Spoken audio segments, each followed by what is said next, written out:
जिन पंक्तियों में राष्ट्रगीत के अंदर मुल्क को माँ दुर्गा सरस्वती जनहारणी जन्म देने वाली जन्म लेने वाली ये इल्म देने वाली ये कहा गया है, ये हमारी आस्था से टकराती हैं।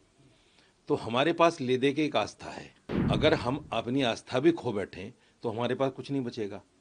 इसलिए हम प्राण तो दे सकते हैं लेकिन अपनी आस्था के साथ समझौता नहीं कर सकते। हमारा सर कट जाए लेकिन हम इन पंक्तियों को नहीं गाएंगे। मेरे देश का संविधान बिल्कुल स्पष्ट है, मुझे आज़ादी है। अगर कोई हम पर थोपने की कोशिश करेगा तो हम इतनी आसानी के साथ उसको बर्दाश्त करने वाले नहीं हैं, जैसे हमने बाबरी मस्जिद के फैसले को बर्दाश्त कर लिया, क्योंकि ये हमारी आस्था का मामला है।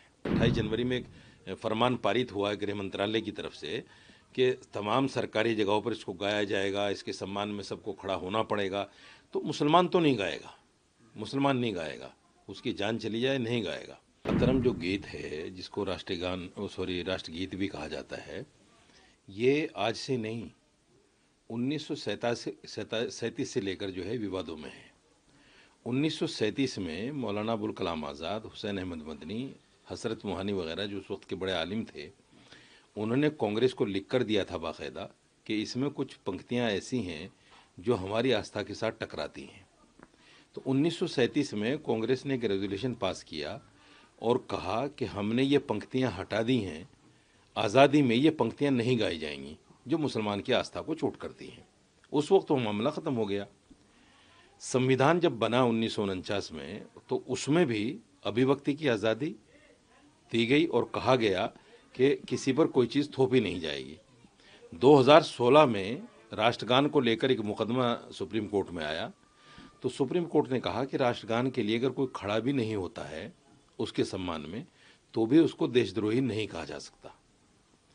तो मेरा स्पष्ट मानना यह है, और जितने भी मुसलमान आलिम हैं, कि जिन पंक्तियों में राष्ट्रगीत के अंदर मुल्क को माँ दुर्गा सरस्वती जनहारणी जन्म देने वाली जन्म लेने वाली ये इल्म देने वाली ये कहा गया है, ये हमारी आस्था से टकराती हैं। तो हमारे पास ले दे के एक आस्था है। मुसलमान के पास सरकारी नौकरियां तो है नहीं, मुसलमान बहुत बड़े कारोबारी तो हैं नहीं, ले देकर हमारे पास आस्था है। अगर हम अपनी आस्था भी खो बैठें तो हमारे पास कुछ नहीं बचेगा। इसलिए हम प्राण तो दे सकते हैं लेकिन अपनी आस्था के साथ समझौता नहीं कर सकते। हमारा सर कट जाए लेकिन हम इन पंक्तियों को नहीं गाएंगे। सरकार इसमें बुरा माने भला माने, मेरे देश का संविधान बिल्कुल स्पष्ट है, मुझे आज़ादी है। अगर कोई हम पर थोपने की कोशिश करेगा तो हम इतनी आसानी के साथ उसको बर्दाश्त करने वाले नहीं हैं, जैसे हमने बाबरी मस्जिद के फैसले को बर्दाश्त कर लिया, क्योंकि ये हमारी आस्था का मामला है। यानी इसकी अनिवार्यता को लेकर जो वो कह रहे हैं, आप भी उस बात से इत्तेफाक? बिल्कुल बिल्कुल, उस बात जो 28 के अंदर 28 जनवरी में एक फरमान पारित हुआ है गृह मंत्रालय की तरफ से कि तमाम सरकारी जगहों पर इसको गाया जाएगा, इसके सम्मान में सबको खड़ा होना पड़ेगा। तो मुसलमान तो नहीं गाएगा, मुसलमान नहीं गाएगा, उसकी जान चली जाए नहीं गाएगा। और मौलाना अरशद मदनी साहब ने जो कहा है, उन्होंने कहा है हम सुप्रीम कोर्ट जाएंगे इसकी अनिवार्यता को लेकर। ये ठीक है, हमारा संवैधानिक अधिकार है, ये भी हम ये भी करेंगे, लेकिन हम गाएंगे नहीं, बिल्कुल नहीं गाएंगे।